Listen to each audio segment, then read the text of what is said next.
అనంత కరుణామయుడు అపార కృపాశీలుడైన అల్లాహ్ పేరుతో ప్రారంభిస్తున్న సూర్య అష్షూరా 20వ వివరణ 2వ రుకు. దీన్ని అనుసరించిన వ్యక్తి వాస్తవానికి అల్లాహ్ పరమోన్నత అధికారాన్ని, పాలనాసత్తాన్ని, ఇంకా తన దాస్యాన్ని నిరాకరిస్తున్నాడు అన్నమాట. ఆ తర్వాత ధర్మానికి పోలిన ఈ చట్ట నిర్మాణం నూహుకు, ఇబ్రాహీంకు, మూసా, ఈసా అలైహిస్సలాంలకు ఇవ్వబడిన మార్గబోధన వంటిదే. దానినే ఇప్పుడు మహానీయ ముహమ్మద్ సల్లల్లాహు అలైహి వసల్లంకు అందజేయబడిందని సెలవీయబడింది. ఈ ప్రవచనం వల్ల ఎన్నో విషయాలు ముందుకు వస్తాయి. ఒకటి, అల్లాహ్ తన ఈ చట్ట నిర్మాణాన్ని నేరుగా ప్రతి మానవుని వద్దకు పంపలేదు. అప్పుడప్పుడు ఆయన ఉచితమని భావించినప్పుడల్లా ఒక వ్యక్తిని తన సందేశహరునిగా నియమించి ఈ చట్ట నిర్మాణాన్ని అతనికి అప్పగించాడు. రెండవది, ఈ ధర్మం చట్ట నిర్మాణం తొలి నుంచి ఒక్కటే. ఏదో ఒక కాలంలో ఏదో ఒక జాతికి ఒక ధర్మం నిర్ణయించడం, మరో కాలంలో మరో జాతికి మరో ధర్మం, దానికి భిన్నమైన ధర్మం, దానికి విరుద్ధమైన ధర్మం పంపడం అంటూ ఎన్నడూ జరగలేదు.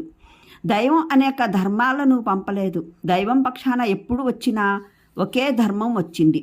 మూడవది, అల్లాహ్ నాయకత్వాన్ని, ప్రభుసత్తాను అంగీకరించిన తరువాత దానితో పాటే ఈ చట్ట నిర్మాణం ఎవరి చేత పంపబడిందో వారి దైవదోత్యాన్ని అంగీకరించడం. ఈ చట్ట నిర్మాణం వివరించబడిన వహీని నమ్మడం ఆ ధర్మంలోని అనివార్యమైన అంశమై ఉండాలి. బుద్ధి, హేతువు కూడా అదే చెబుతాయి. ఎందుకంటే ఈ చట్ట నిర్మాణం దైవం తరపున ప్రామాణికం అని తృప్తికరంగా నమ్మనిదే దాన్ని మనిషి అనుసరించడం సాధ్యపడదు. ఆ తర్వాత సెలవేయబడింది ఏమిటంటే, ఈ ప్రవక్తలందరికీ ధర్మం వంటి ఈ చట్ట నిర్మాణం, ఈ నిర్దేశన, ఈ తాకీదు చేసి మరీ ఇవ్వబడింది. ఈ ధర్మాన్ని స్థాపించండి. ఈ పదాలను షాహీ వలియుల్లా రహమల్లా ధర్మాన్ని స్థాపించండి అని అనువదించారు. షాహె రఫీయుద్దీన్ రహమా, షాహె అబ్దుల్ ఖాదిర్ రహమా ధర్మాన్ని స్థాపితంగా ఉంచండి అని అనువదించారు. ఈ రెండు అనువాదాలు సరైనవే. ఇఖామత్ అంటే అర్థం స్థాపించడం అని, స్థాపితంగా ఉంచాలని రెండూ వస్తాయి. దైవ ప్రవక్తలకు ఈ రెండు బాధ్యతలు అప్పగించబడ్డాయి. మొదటి విధి ఈ ధర్మం స్థాపితం లేని చోట దాన్ని స్థాపించడం. రెండవ విధి ఇది స్థాపించిన చోట లేదా ముందే స్థాపితమై ఉన్న చోట దాన్ని స్థాపితంగా నిలబెట్టడం. ఒక వస్తువును స్థాపితంగా నిలబెట్టడం అంటే దాన్ని స్థాపించిన తరువాతనే సాధ్యం. లేకపోతే మొదట దాన్ని స్థాపించాలి, తరువాత నిరంతరం ప్రయత్నం కొనసాగించి దాన్ని సుస్థాపితంగా ఉంచవలసి ఉంటుంది. ఇక మన ముందు రెండు ప్రశ్నలు ఉత్పన్నమవుతాయి. ఒకటి, ధర్మాన్ని స్థాపించడం అంటే ఉద్దేశం ఏమిటి? రెండు, స్థాపించాలని, స్థాపితంగా కాపాడాలని ఆదేశం ఇవ్వబడిన ఆ ధర్మం లేదా దీన్ అంటే అసలు భావం ఏమిటి? ఈ రెండు విషయాలను క్షుణ్ణంగా అర్థం చేసుకోవాలి. ఖాయిం, స్థాపన అనే పదం ఏదైనా భౌతికమైన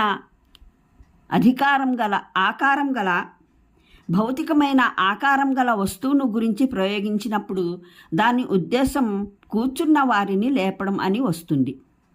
ఉదాహరణకు మానవుణ్ణి లేదా జంతువును లేపడం, లేదా పడి ఉన్న వస్తువును నిలబెట్టడం.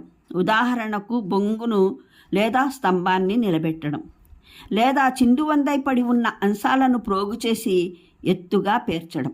ఉదాహరణకు ఖాళీ స్థలంలో ఒక కట్టడాన్ని నిలబెట్టడం. కానీ భౌతికం కానీ భావాపరమైన విషయాలను గురించి స్థాపించడం, ఖాయం అనే పదం ప్రయోగించినట్లయితే దాని భావం కేవలం దాన్ని ప్రచారం చేయడం అని రాదు. దాన్ని పరిపూర్ణంగా అమలుపరచడం, దాన్ని ప్రచలితం చేయడం, దాన్ని క్రియాత్మకంగా ఆచరణలో పెట్టడం అని అర్థం వస్తుంది. ఉదాహరణకు మనం ఫలానా వ్యక్తి తన ప్రభుత్వాన్ని స్థాపించాడు అని అంటే దాని భావం అతను తన ప్రభుత్వం వైపునకు ప్రజల్ని ఆహ్వానించాడు అని రాదు. దాని అర్థం అతను దేశ ప్రజల్ని తన విధేయులుగా చేసుకున్నాడు, ప్రభుత్వ విభాగాలన్నింటినీ వ్యవస్థీకరించి దేశ పరిపాలన అంతా తన ఆదేశాలకు అనుగుణంగా నడిచేలా మలుచుకున్నాడు అని వస్తుంది. అదేవిధంగా దేశంలో న్యాయస్థానాలు నెలకొల్పబడ్డాయి అని అంటే అర్థం న్యాయం చేకూర్చడానికి న్యాయమూర్తులు నియమితులై ఉన్నారు. వారు కేసుల విచారణ జరుపుతున్నారు, తీర్పులు చేస్తున్నారు అని భావం. అలా కాక కేవలం న్యాయం చట్టాల మేళ్లు బహువిధాలుగా వివరించడం జరుగుతోంది. జనం వాటిని స్వీకరించడం కూడా జరుగుతోందని అర్థం కాదు. అలాగే దివ్య ఖురాన్లో నమాజ్ని స్థాపించాలని ఆదేశమిస్తే దాని అర్థం నమాజ్కు ఆహ్వానం, దాని ప్రసారమని కాదు. దాని అర్థం నమాజ్ని దాని నియమ నిబంధనలన్నింటినీ పాటిస్తూ స్వయంగా ఆచరించడమే కాక విశ్వసించిన వారిలో అది నియమబద్ధంగా అమలులోకి వచ్చేలా అన్ని ఏర్పాట్లు జరగాలి. మసీదులు కావాలి, జుమా నమాజ్ జమాత్తో పాటు సామూహిక నమాజ్ చేసుకునే ఏర్పాటు కావాలి, నియమానుసారంగా అజా పిలుపునిచ్చే ఏర్పాటు ఉండాలి, ఇమాం జుమా ప్రసంగం చేసే వక్తలు నియమించబడాలి, జనులకు సమయానికి మసీదుకు వచ్చే నమాజ్ని ఆచరించే అలవాటు కలగాలి. ఈ వివరణల వల్ల ఇక ఈ విషయం అవగతం చేసుకోవడంలో ఎటువంటి ఇబ్బంది మిగులరాదు. ప్రవక్తలందరికీ ఈ ధర్మాన్ని స్థాపించాలని, స్థాపితంగా కాపాడాలని ఆదేశం ఇచ్చినప్పుడు దాని ఉద్దేశం కేవలం స్వయంగా వారు ఈ ధర్మాన్ని ఆచరించాలన్నది మాత్రమే కాదు, ఇంకా కేవలం ఇతరులలో దీన్ని ప్రచారం చేయాలన్నది, వారు దీన్ని సత్యమైనదిగా స్వీకరించాలన్నది కూడా కాదు. నిజానికి జనం దీన్ని స్వీకరించినప్పుడు ముందుకు అడుగు వేసి ఈ ధర్మాన్ని సంపూర్ణంగా వారి చేత అనుసరింపజేయాలి. ఈ ధర్మానికి అనుగుణంగా అమలు జరుగుతూ ఉండేలా చేయడం అన్న భావము అందులో ఇమిడి ఉంది. అయితే సందేశ ప్రచార కార్యక్రమం దీనికి తప్పనిసరి. దశ అన్నది సందేహరహితమైన విషయమే. అది లేకుండా రెండవ దశ ముందుకు అసలే సాగదు. కానీ ఈ ఆదేశంలో సందేశ ప్రచారమే అసలు ఉద్దేశంలా పేర్కొనడం జరగలేదు. ఈ విషయం బుద్ధిగల ఏ వ్యక్తి అయినా స్వయంగా గమనించగలడు. సందేశ ప్రచారం అసలు ఉద్దేశాన్ని సాధించడానికి మార్గం అన్నది మటుకు నిస్సందేహంగా వాస్తవం. కానీ స్వయంగా అదే అసలు ఉద్దేశం కాదు. ఎవరైనా సందేశ ప్రచారాన్ని మాత్రమే ప్రవక్తలందరి ఏకైక ధ్యేయం అని నిర్ణయించడం విడ్డూరం. ఇక రెండవ ప్రశ్నను తీసుకోండి.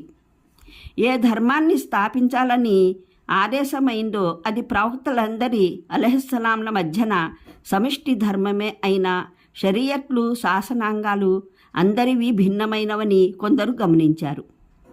దేవుడు స్వయంగా సెలవిచ్చినట్లు మేము మీలో ప్రతి సముదాయానికి ఒక షరియత్, ధర్మశాస్త్రం, ఒక మార్గం నిర్ణయించాము.